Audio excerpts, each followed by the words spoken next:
my name is Valentina, and on today's episode, we're going to talk about animal testing, a very actual and interesting topic. So stay tuned to find out more.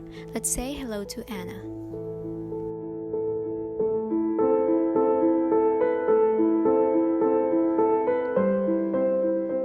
The term animal testing refers to procedures performed on living animals for purposes of research into basic biology and diseases, assessing the effectiveness of new medicinal products, also testing the human health or environmental safety of consumers, or industry products such as cosmetics, household cleaners, food additives, pharmaceuticals, and agrochemicals. All procedures have the potential to cause the animal's physical as well as psychological distress and suffering. Most animals are killed at the end of an experiment, but some others may be reused in a subsequent experiment. There are some brands that continue testing on animals in the 2021, such as Bobbi Brown, Burberry, Chanel, Clinique, Dior, Guerlain, L'Oreal, MAC, Victoria's Secret, Scott, Clorox, Bioderma, Pond's, among others. Some of the animals used are mice, hamsters, rabbits, cats, dogs, sheep, pigs, apes, among others. Using one or other animal varies depending on the experiment. For example, the Drace test is used to measure the toxicity of a substance.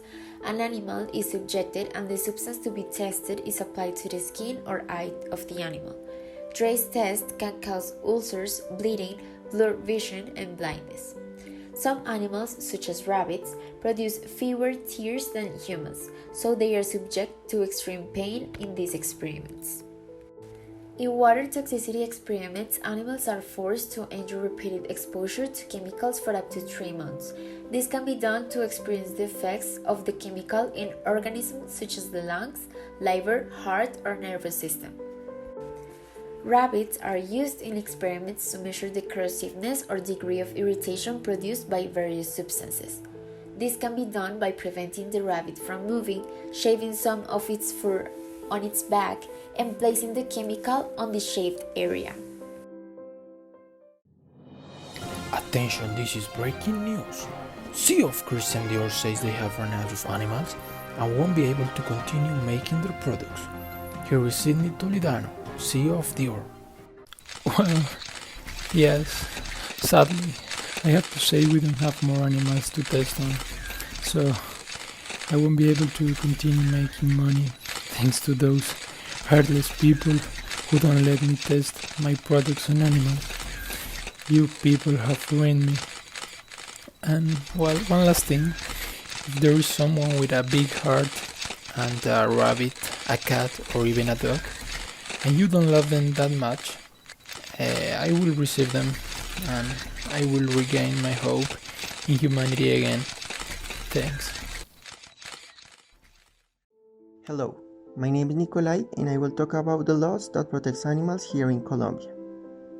After the advertising campaign Save Ralph against animal testing, it was announced that Colombia already has an animal protection policy. Through the Law 2047, Colombia became the first country in Latin America to ban cosmetic tests on animals, joining two other 40 nations including the United Kingdom, New Zealand and Israel, which have been facing this problematic. In order to guarantee the law, which will come into effect in 4 years, the government will create incentives to strengthen laboratory and research institutions that develop and apply alternative models that avoid the use of these tests. However, the law contemplates two exceptions. When an ingredient has to be subjected to safety tests due to health or environmental risk, and there are no alternatives validated by the international scientific community, and when the data generated through the animal test for an ingredient have been carried out for a purpose other than a cosmetic. So yeah, I'd just like to say to Oh everyone out there no, still how buying can they animal do testing those things cosmetics to a like poor animal? eyeliner, shampoo, We're killing sunscreen, them. pretty much We anything in your humans are a bathroom. plague. Well, without you in countries that allow animal testing. A few moments later. What do you recommend me to order? Well, we have a lot of vegan meals, but I have to tell you, our specialty is rabbit cooked in garlic. Rabbit?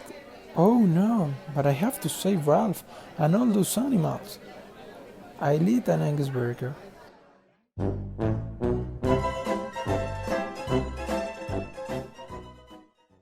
Now, Valentina will talk about some social movements that have been created to support non-testing in animals.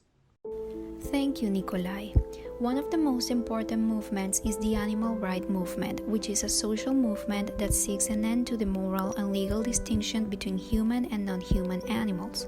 It looks for an end to the status of animals as property, as well as the end of their use in the research, food, clothing, and entertainment industries.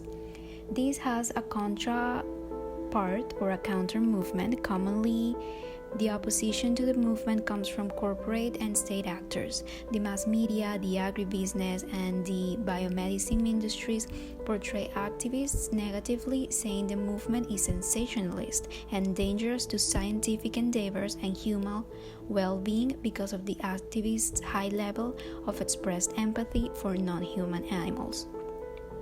As well, social media has a great function in this matter because the preservation has its good and bad part. The bad part comes from going viral or liking videos of animals put on funny situations like dressed up or with makeup on, and the good part comes from making it a place for the cruelty reality to be seen and to inform about the abuse and to educate people.